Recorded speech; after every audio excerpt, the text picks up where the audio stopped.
What is up, Nashville? We are back with the NFM podcast today. And today's podcast is brought to you by Shifted Supplements. My name is Savannah Hill. Y'all can call me Sav. And today, Jarrell could not join us, unfortunately. But we have an excellent replacement for him today. His name is Stephen Roberts the Fourth, if you're being... That's what's on the birth rights, you know? Be important. Stephen Roberts the Fourth, aka my friend Stephen. And he's a wonderful coach. He's also on the NFM team, event planning. And we are so excited to talk to our guest today, Ashlye Fleming, the owner of BodyRok. If you guys are familiar with Pilates and BodyRok, there are how many locations now in Nashville? 3 locations. 3 locations. I know that Stephen and I just went to the one in the Gulch. And resurrected. Edge Hill. Again. Yes. My goodness. Terry's putting us through the Pilates ringer. We are dying. It is so hard. So far. And it did not get easier, right? Like, what was the hardest part to you, Stephen, of BodyRok? The beginning, and I'm pretty sure everything up into the end. Yep, so yeah. Sounds That's right. a big piece Sounds like you were doing pretty it right. much. I'm going to say all of it. All of the above, Alex. So, So, yes. It was a great workout, though. Very good. I loved it.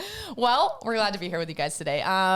Let's kick this thing off with the basket of debate. What do you say? All right. So basket of debate, Ashlye, is the way we break the ice on the podcast.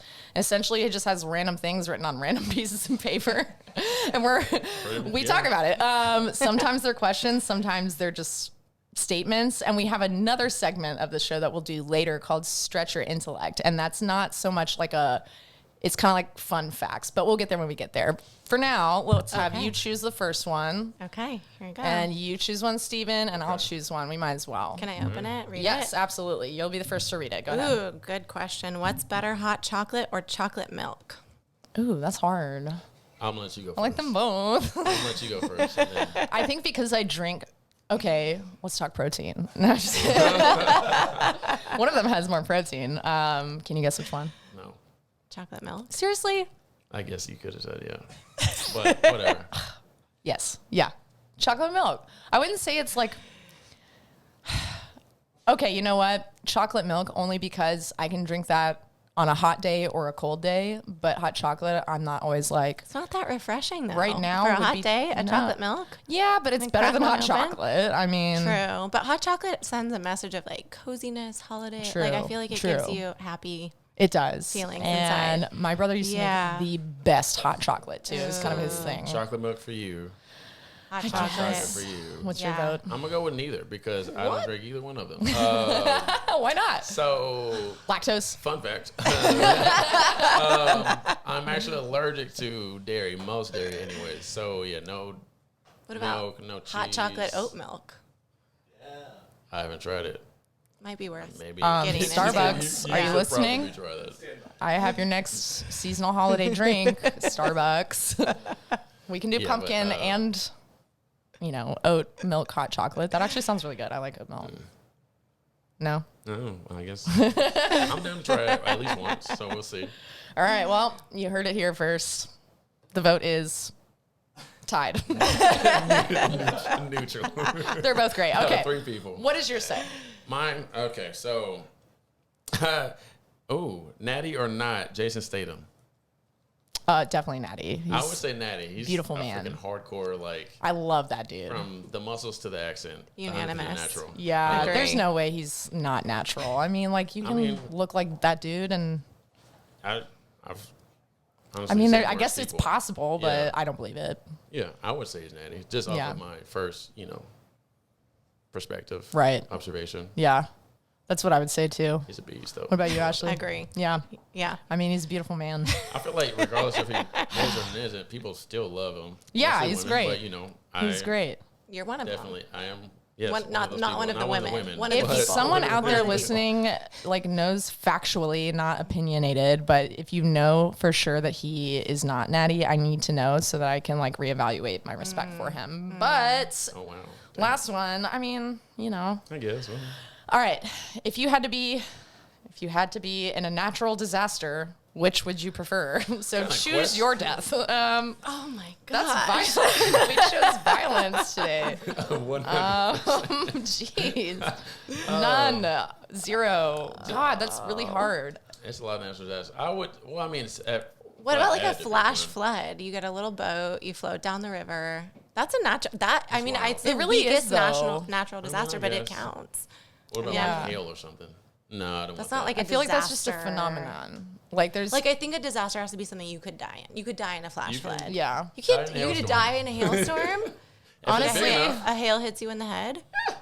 I guess like a hail. grapefruit. He said yeah. like grapefruit size, like hail. Where does that occur? Or though? golf I'm ball. curious as to Like where golf you would ball find. A or- golf ball, one Grape- that grapefruit, so it's a different. I haven't seen it personally. But, I don't you want know, that. I still haven't want the either. flash flood. I think the biggest hail size I've seen is like maybe a quarter size. That's about it. It was big. It was like A quarter. very Apparently. loud. Yeah. Yeah. It's a good trivia question. How big is the biggest hail? Can it get grapefruit size? We need to know. We need to put that in the basket of debate, guys. Terry. We'll ask AI later. Don't worry. I mean, flash flood's a good answer, just because I feel like it does qualify as a natural disaster, unlike hail, but but like it's the also weakest like- one, like yeah. the least scary one. they're also scary. Like is a like Oh, okay. My answer is tornado, just because my roommate and I have talked about wanting to go storm chasing. She wants to do it for her birthday. Like there's legit wants to go completely storm. different from like chasing it and being consumed. Have you seen? Like, being Well, of in- course. Yeah, I don't want to be in one. Well, that's- is you that just want not to the get as question? close I as just want to possible. see one up close with like I pros. see it from a distance. Oh, Good yeah. Lord. Yeah, no, that's probably Peace. the smarter answer. But 100%. have you seen the movie Twister? Yes, with the cow. Yeah. Cow, right? Great actor. Yes. Yes. By far the best. Yeah. Anyway, okay. Basket of debate. Check. That was good. We did it. That was So good.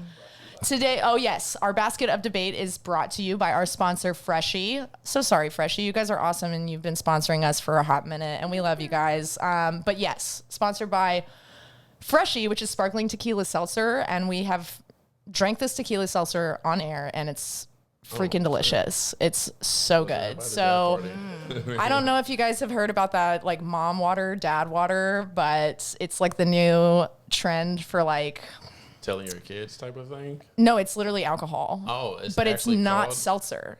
It's like Ew. a mom was like, I don't like the bubbles and I want to do just straight. Tequila. Yeah, but it's That's what it sounds what it like. tastes like to me is not like Freshie just because water? Freshie's so good. I'm sorry if you like mom water, like Is that a brand? sue me, but Mom water? yes, and it's a funny name Sounds ridiculous. because it was made by a mom, but it's I get it. Sorry. it's just like the seltzer without the bubbles. So it's like they have different flavors, just like other seltzers, but Sounds ridiculous. Too. it tastes to me like if you had a drink sitting out after you had already Like, too finished it. long. It was It like had on ice in it. ice, and then it melts a little bit, and then you drink that. That's what it tastes like to me. So just a watered down cocktail. Yes, it's not my favorite. Freshie, on the other hand, Bubbles. knocked it out of the park. Bubbles. So thank you guys at Freshie. And let's get into this. Let's talk to our girl Ashlye, owner of BodyRok. So, what got you into Pilates?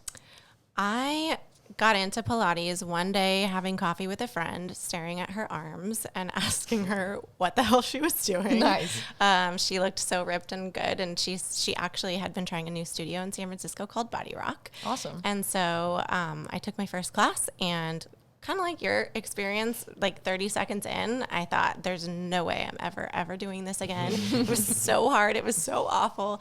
And I kind of suffered through it. And I thought of myself as an athlete and strong and Yeah. into group fitness and everything, and just got my butt kicked and then left it. Didn't think I would look back, and then got so sore in the best way and kind of was like, maybe I'll just do I the can do it intro one more time. month and just see Yeah. it. And so then I did the intro month. My my strength and my body changed drastically within the month, and I was super hooked and never looked back. Yeah. Yeah. I can attest to that soreness. It's like in those areas though that like you and I both strength train regularly. And it was like, whoa, that is Yeah. some deep strength. Hits So if different. you are like Indeed, it does. a power lifter or somebody who's like really into like lifting big heavy weights and it's like Pilates is not my thing, give it a second look because You would don't not. football players also do Pilates and like There's- bar classes? They do it more now. So You I played have a few football. friends- I did not do it in college. No. Yeah, but you played football and you can attest, right? Like that's a thing. And the crazy thing too about like not just Pilates, but I mean especially it goes back for a while. Like there are football players who are doing like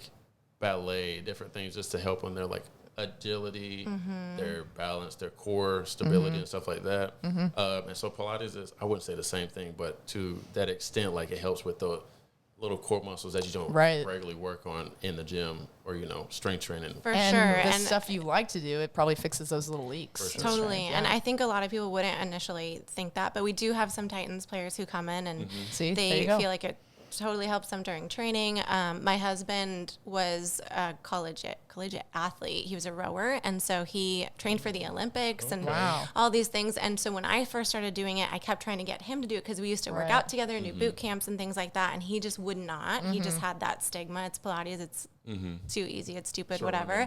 He lost a bet, came to class with me, and was like, this was the hardest thing I've ever done in my life. And so when we opened up our first studio in California, he was one of my instructors. Like, he's diehard. Right on. And he nowadays, like, mountain bikes and road bikes, and he's like, when I get really into BodyRok, I break record. Like, he breaks his PRs all the time. See? So it's really great for cross training. Wow, he really, like, took that and ran with it. He drank that Kool-Aid. He did. Still Rowers, drinking it. Like, I know a few rowers like that are on that professional level. Like, they are serious. Oh, yeah. Like, Yeah. hardcore. So I had a client who was a collegiate rower. And we had a, like, fun little contest at the end of our session one day. And I just thought it was going to be fun. And, like, I look over and her meters are, like, I'm like, Connie, you have to teach me how to row. Like, I don't know how.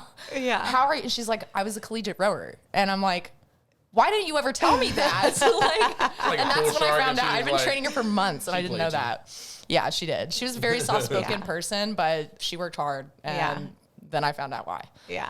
Anyways, so you had mentioned you were an athlete.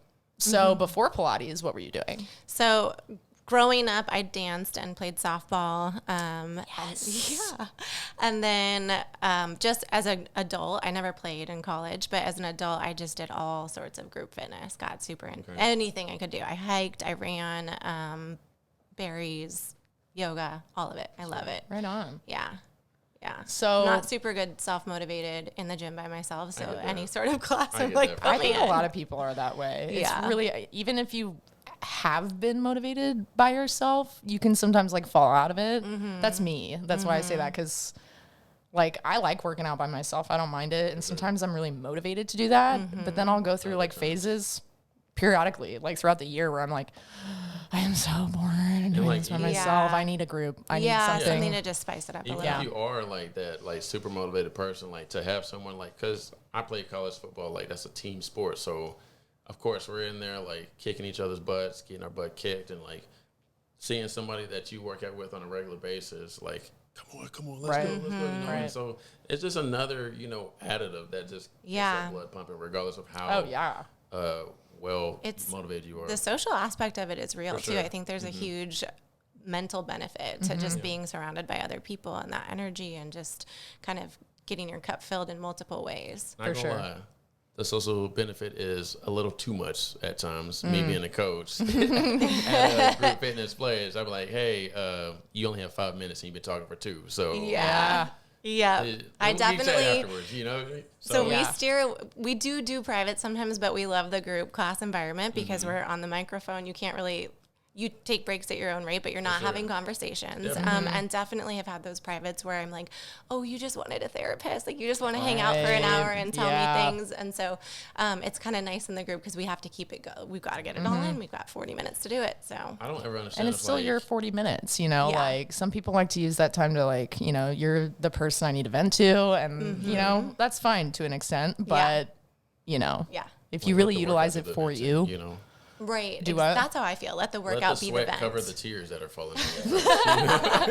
well, I mean, how I feel is definitely feel your emotions about whatever the heck is going on. But like, if you're going to be in the studio, like in that setting, not there. Like, use that to either like express it in a different way, physically, or just get through it and go home and Well, and cry. something or brought you something. in there, right? Like you ended up in a gym to move your body, and so move your body, and then you'll get the other benefits from it too. But yeah, exactly. Yeah. So there are lots of gyms in Nashville. There's lots of Pilates gyms kind of popping up here and there. What separates BodyRok from the pack? Like, what makes BodyRok unique a unique experience as far as Pilates goes, as far as like the amenities of the gym and all that kind of stuff? Great question. In terms of Pilates in general, I tend to not even like using the word Pilates with BodyRok. It's sort of a Pilates inspired workout. So you guys we have custom machines there. So they're reformers, but they're larger than a classical Pilates. I did notice that. So I think when people think of classical Pilates, they think of a lot of restorative work, a slower pace, kind of a recovery room, maybe. As you can tell, BodyRok is really intense. So it's sort of doesn't pull from clients who like a classical Pilates. It pulls from like the boot campy, higher impact, higher intensity kind of people.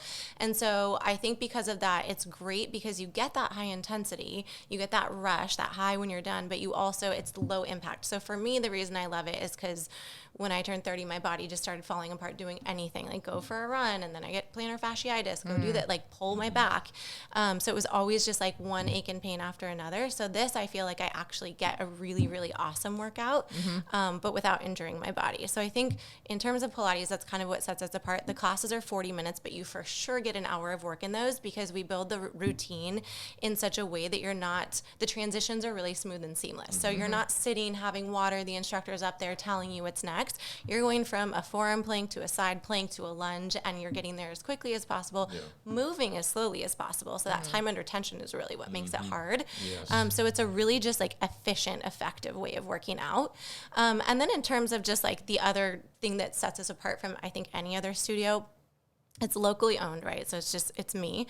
And I only hire people who are really passionate. So I don't really look at resumes when I hire people. I meet with them. I talk to them. Me too. I see if their heart is in it. And so all of our kind of like culture and values revolve around, are you passionate about it? Are you here to make people's days better, to make your own day better? If you don't like it, then that's okay, and it's not the place for you. So I never do like any non-competes or anything like that. I want all of my staff to feel really proud and happy to be there. Well, it gives them incentive to be there. Yeah. And that's a really good point that you make, because I feel like there's a lot of trainers in the world, much less in Nashville, right? And there's more coming in from other cities. Nashville is always growing, and that's wonderful. But to me, I think you can separate a trainer that's, I got the cert, I paid the fee, I passed the test. Good for you. But then there are the people who did that and then took that because of their passion and their want and need to help people. Yes. You have to have that. Yes. If you're going to be a successful trainer. You can get so far on Instagram being good looking and knowing how to train your own body. But if you don't care, it's going to show, and people are not going to come to your classes, and you're not going to change lives, which is why we're all doing this, right? And so I think we have a really amazing training and development manager, Abby, and she sort of leads the whole fitness side of things. And Shout out Abby. Abby, Go amazing. Abby. Thank you, Abby. But she's really good at developing the team and keeping them engaged and interested. We have workshops where we do like training tip Tuesdays. And so I feel like that. And then we spend some time outside of work doing fun things too. But I think she does a really good job of like cultivating that continuing education. It's not something we have to do by BodyRok standards or brand at all, but we just want to go above and beyond because it matters to us. Yeah. And no one wants to just stand up there and say the same thing every day and not have fun with it. Yeah. So I think that sets us apart. Honestly, I have to hand it to the instructors too. You guys have so many words to say. Somehow you say them quickly too. Honestly. Somehow you say them, So and I many understand words what's happening. Like if you were to talk to me that much and that fast, like just in a normal, like in this conversation, I would be like, "Hang on, what? Can you please slow down?" It's a mouthful. We actually, she did it very well. She killed it. Like everything. I understood exactly what was going on, where to go, where to put my hands, where to put, and which exercise we're going into next, where the bands are. There's the short ones, the long ones. And the exercise, you know what I really liked about it? The back. Because it's hard to work out your back without like equipment as far as I'm concerned. Like I know what I do to like strengthen my back. And I'm like, how do you get a full body balanced workout in here? And y'all are just gonna have to go to BodyRok and find out for yourself. I would tell you what they did, but 360. It's people think of core and they think of the front, but really the back is boom. So important. Too. Yes. So I agree 100%. Yes. She knows. She knows, guys. She's woke. I just posted something about core too, and it's not just your abs, guys. Even if you have abs, people who have abs should know. It's not just your abs. Anyways, off my soapbox. If you're training abs. It's the whole thing. It's the stuff that stabilizes your spine, and that's part of that is your back. Your butt is part of that. Your pelvic floor. Guys, you have a pelvic floor. I had a guy one time go. It or not. I had a guy one time not know that he thought I was talking about like reproductive organs, and I'm like, how dare you? Do you have a pelvis? How dare you? And he was like, well, I guess so. And I'm like, you guess you have do you have hips, man? Like, come on, dude. Like, this is important for you. It was a workshop I was trying to promote for a friend, and it was about pelvic floor health. And I was just telling people about it, and this person did not. I don't know them personally, so I couldn't even tell you their name if I tried, but it was a funny experience. And he didn't believe me until I'm like, no shot. Bro, think about it. Like, I'm not saying ovaries. Like, come on. Anyway, so yeah, if you're a guy and you didn't know you had a pelvic floor, you learned today. You're welcome. There you go. Anyway, so, okay, first question I want to ask, because I have another one and I keep forgetting questions that I have lined up in my head, but the first question I want to ask is what kind of demographic is currently at BodyRok? And if that's a broad demographic, great, but how can people find you, and like, what would you want people who either do have a fitness routine that they like are like, oh, I could change it up, or I've never done fitness in my life, like I don't know where to start, or like I just need something to kind of like smooth out the edges of what I'm currently doing. What would you say? How can people find you, first of all, and then what can they expect as far as the demographic you currently have? I worded that so confusing. Okay, I'll try to tell me if I'm leaving anything out. So demographic. Just go. We honestly have high schoolers that sometimes come and work out all the way well into their 60s and early 70s. And so there's a huge age range. It tends to skew female. It's something we'd love to see change. We'd love to get some more guys on staff and some more guys in the studio. As you know, as we talked about before, it's beneficial to all, but it does tend to skew female. If somebody wanted to get involved, so we always let everyone know it's really intimidating, right? Any workout is intimidating. Sure, yeah. BodyRok looks like a bunch of torture machines, so it's like extra and all you ever hear about is what you guys say, I was so sorry, it hurt so bad, it was so hard.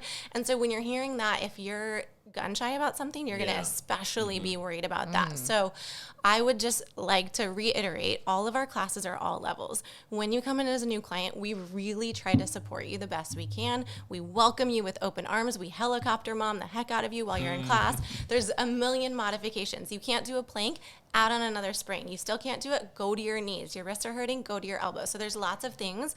And I usually will even offer somebody, if they're really nervous, come in 15 minutes before. Let's just you and me go through the room, go through the machines. Right there. Because I've been there before. I've gone to boot camps before where everyone just knows the whole thing, and it's like written on the whiteboard, and I don't know what certain things mean, and I'm just like sweating, not because I'm working hard, because I'm just so anxious about it. And so been there. And you know, all that to say, it does take about like 5 to 7 classes to have the comfort in the class to where the words are really making sense. You're understanding. Even right from left sometimes is really stressful for people, right? So you're kind of like understanding the way to move your body. And then once that clicks, the workout just becomes so much more powerful, because now you're like, oh, I know what a cannonball means. I know where to put my hands. I know where to put my toes. Now all the stress is going to go right into my core and helping me do this move, and not about like, what am I doing? Right. So there is a learning curve to it, but we really, you know, it's all levels. Anybody can join. That's awesome. I love that. That's so awesome. Is there anybody that you would recommend not come? I mean, I can't really imagine who would not fall into that. I'm trying to think too. Sometimes people just really like to move fast. And so we really preach a slow, stable movement.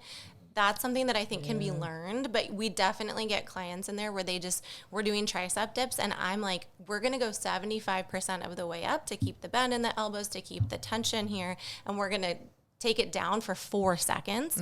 So much harder than like bouncing around. There's so much strength in that time though. Yeah. And so of course we're going to get the people who like to bounce around. I would say if it's a habit that you can't seem to cut, it does become a little bit of a danger zone in there, because you are balancing on something, it's moving. And so when you start to use momentum or moving really fast, and it's just something that you either don't believe in moving slow or just can't cut that habit. I've never seen anyone like not be able to. If that's you, you need to don't believe break in that moving habit slow, now. Yeah, I mean, in For your everything health. in life, You're not weird. just Seriously. like, but there, there's those fast-paced kind of people. Well, there's that so are, much potential that you can unlock if you actually, like, I always tell people you can make 5 pounds feel like 500 pounds if you're doing it right. for sure. But if you're laughing at the person who's like doing very slow shit with a, 5-pound weight. Yeah. I think I made a post about that one time, and I'm like, this might look simple to you, but I'm sweating bullets over here because slowing things down is time under tension, like you already mentioned. Yeah. And if you're laughing at that, then you're missing out on a lot of 100%. strength gains, you Well, know? and the other thing, so there's two kind of other personas that I think struggle with it. One is a hyper competitive person. So I like the group environment because it lifts you up, not because you're like, oh, I want my lunge to be lower than hers. Right. If you can't lunge lower, you're going to injure yourself trying, right? And so Right. like I don't like it. I like when people look at each other to understand what they're doing. Yes. So for guidance, but not for competitive reasons. And then the other person that sometimes struggles with BodyRok are those people that are like, if I can't crush this workout, I'm going to feel worse about myself. Like, because no one's going to crush it. You're never going to crush it. The stronger you get, we're going to keep making it harder for you. So if you get really defeated, which that happens sometimes, where people are like, I just feel bad about myself every time I go, it's probably not the right fit for you. If you like to see your strength getting better and improving, then it's great, but you have to be a little bit humble about it, right? Yeah, I wouldn't say it's not the right workout for you. I would say it's not the right mindset for anything. Right. You know? Yeah, better way of saying it. Because I feel like a lot of what you mentioned is like you can improve that with just experience, time, maturity, you know, like the way that you are viewing the workout. Like, okay, like if you're looking around to compare yourself to people about like how much better they are than you and like I have to be the best one in class, there's a maturity level there that hasn't quite reached a point of like, okay, is it going to be beneficial for my body to compete with that person? Most likely not. Yeah. Usually never. Two, it's like if you're in there always feeling defeated and you're looking at yourself like, I can't do this, I can't do this, I can't do this, this is really hard and I keep trying and it's just, I suck every time. Well, welcome to my freaking world. Welcome to Steven's world. Yeah. Welcome to all of our world. When you get into fitness and you start doing it more, you're going to fail more. And the more you fail, the more you learn, you know? Exactly. And it's like, you have to look at it that way. And if you can't change your mindset, then you need to do something about that. Yeah. You know, maybe physical fitness isn't what you needed, but maybe it's, you know, therapy for someone to help you believe that that is a possibility. Because if it's possible for me, you know, like I wasn't always fit. I was overweight at one point in my life, you know, like if I can do it, what makes that different for anyone else? You know, like I know people have different backgrounds being an athlete and you maybe grew up with fitness around you. Cool. Not me. Like I grew up with music and didn't know anything about fitness until I was in college. And that's where I started my journey. So it's like you have to flip that mindset. And I feel like there's beauty in the struggle. Oh, absolutely. 100%. Yeah. Absolutely. And if you go into a place, I can tell you BodyRok, the studio is very like aesthetically pleasing too. Not in like a sexy, like dark lighting, which is also great, but like it's more like a warm, comforting, like it's not like a cozy cabin Actually or pretty anything cool. like that, but big windows, there's lots of light coming in, there's really nice people, there's all kinds of body types, there's all kinds of like skin types, there's women, there's men, there's, you know, the employees are very nice and welcoming, the merch is dope, you know, but Thank you. yeah, it's just like you have to, you know, and sometimes you will walk into an environment, not BodyRok, but maybe somewhere that's not as welcoming, and you're still allowed to be there. Definitely. You know, unless you're breaking shit, you know, like, but don't do that and you're good. You know, you're allowed to be there. Anyway, I digress. Is there anything today, before we get into our Stretch Your Intellect segment of the podcast, is there anything, Jarrell always says this, so in honor of Jarrell, what would you like to leave the listeners with today? Anything. It can be simple, it can be deep, whatever you want. I would just say whatever your fitness journey is, whether it's BodyRok, whatever it is, just keep putting yourself out there and keep finding those uncomfortable moments, and you won't be disappointed. Everything is hard, so choosing that hard and choosing you and putting yourself first, prioritizing some time just for you, that's what I would encourage everybody to do. That's an excellent point. And I agree. Like, what is it? I always like to say the things worth doing in life are not supposed to be easy. For sure. You want to seek out the There's hard no reward. things. It doesn't feel as good. Exactly. Right? You And didn't also earn just anything. I feel like just having enough humility to know that you won't be perfect. Yeah. Especially at the first time, you know. So Right. being able to take those lessons, like you said, and not think of them as failures. Right.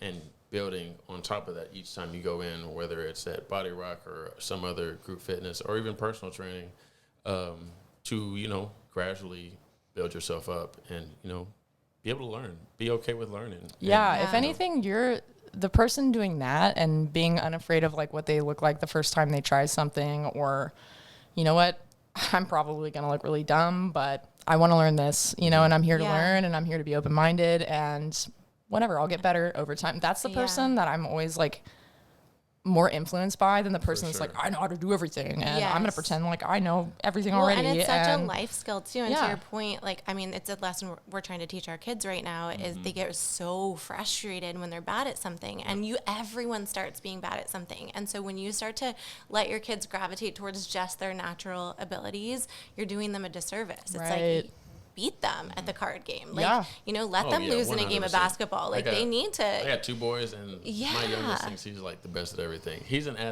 athlete, but I just like tell him straight. I was like, no, you're not that good. But keep practicing, and you will be. Yeah. I love you. Keep it up. Like a good balance of like praise and constructive criticism, you know, like I think is important. I think it makes for, you know, a confident person growing up, and you need confidence when you're an adult for sure. Do you have it all the time? No. But I mean, like a good balance of both praise, constructive criticism, too much of one or the other, obviously. Willing to take risks. Yeah. Yes, absolutely. Like everything is a risk in life. It's just how much are you willing to put in? Yeah. All right. Basket of debate time. Are we ready? Nervous somehow. I don't know. All right. Oh, we got to stretch some. Oh, guys, we need to pause for a second to have a word from our sponsors. So we'll be right back.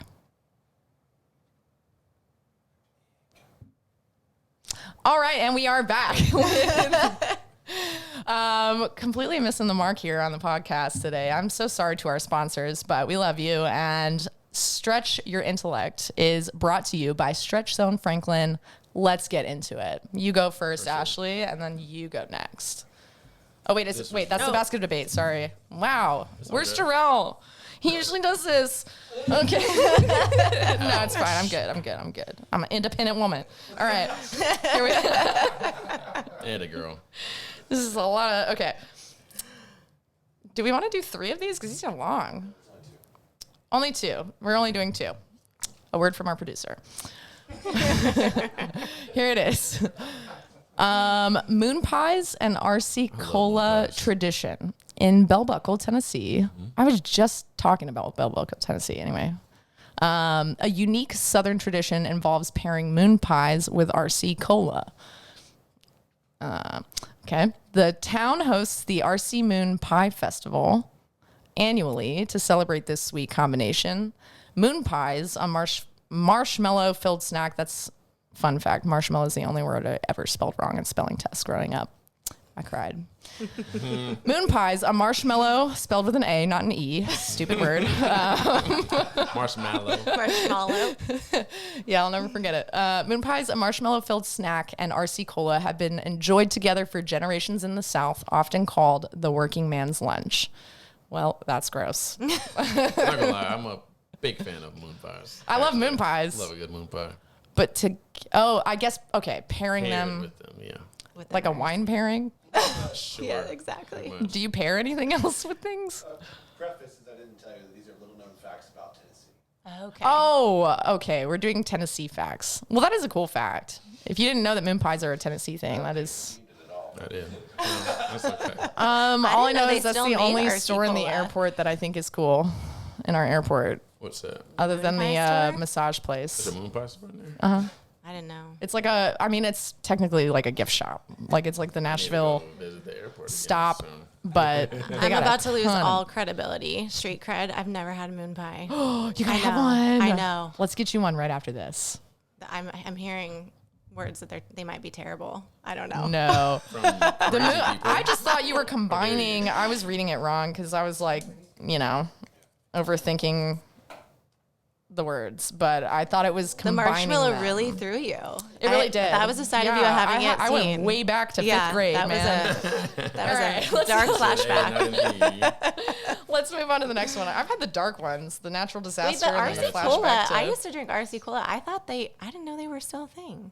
Yeah. at Walmart. They are. I've seen them every now and then. Remember when they were in vending machines for 25 cents? Yeah. Yep. First I remember round, when for sure. drinks were 25 cents. As opposed to Now that it's like $1.25. $1.50. Like Yeah, it's it's ridiculous. ridiculous. Highway robbery. All right, here I got the next one. Here it is. Okay. Home of the missing state of Franklin, Tennessee has a unique historical footnote in the form of the lost state of Franklin. In the late 18th century, settlers in the western part of North Carolina declared their independence and formed the state of Franklin. However, this short-lived state lasted only from 1784 to 1789. Sounds about right. Before it failed to gain full recognition and become part of the Southwest Territory, eventually becoming the state of Tennessee in 1796. Oh. That just says. Is that why there Franklin are is two old. Franklins in Tennessee? I got another flashback to high school. Wait, there's History. two Franklins. There's in two. I Tennessee. swear there's two Franklins. I've seen it on a map. I don't There's know. Tennessee. Yes. There's Franklin's like in every There's state. other Franklins in like other states. I No, haven't look, seen like it. north of Nashville. You All right, bet. Looking after this. someone That is Google so that. confusing. I swear. I believe you. Okay. And I don't know Like- Tennessee. Is Jack getting on his phone right now? He is. Are you gonna find Can you out? confirm We'll get that? confirmation in a few Google, seconds. how many Franklins are there in Tennessee? Oh, maybe. There It is might one. be. Yeah, it might be Kentucky. That's the one I was thinking of. Is it Do you guys very know there's a close to Paris, Tennessee? I That makes did. sense. Which is weird. Okay. I went there once. Read a bunch of poetry. Paris, Tennessee. That's misleading. Yeah, my dad always makes a dad joke about if like anything about Paris or France comes up. My mom just finished training to be a travel agent. So, because her friend is a travel agent and has been taking care of her for years. And my mom is super stoked about it. But she was talking about France the other day. And my dad's like, well, why go to France when you can just go to Paris, Tennessee? And then you're like, okay, Dad. Good one. Oh my Good one. gosh. It's a knee slapper for sure. It's so good. All right, guys, did we find out? It might be Kentucky. Franklin, Yes, Kentucky. we're taking good. It looks like Wah, Tennessee wah. on the map, okay? It's Yeah, so they- close. Well, shout Very out to all our similar. homies in Franklin, Kentucky. I do like to look at a map. I'm They're a a map. great I'm a thing. map. I'm a map. All What is right. wrong with this podcast? I'll tell you what. I am 30 love years it. old. It's fine. All right, guys, let's go get some moon pies. But for now, we're going to sign off. Thank you again to our sponsors, Freshie and Stretch Zone Franklin, as well as Shifted Supplements for today's episode. And on behalf of our team, Trent Denson, our engineer, go Trent. Terry Bargy, our producer, go Terry, squad. Our cameraman, Jack Bargy. We are Sav and... Steven. And thank you guys so much for listening to the NFM podcast today. Thanks for bearing with me. Signing out. Love you guys.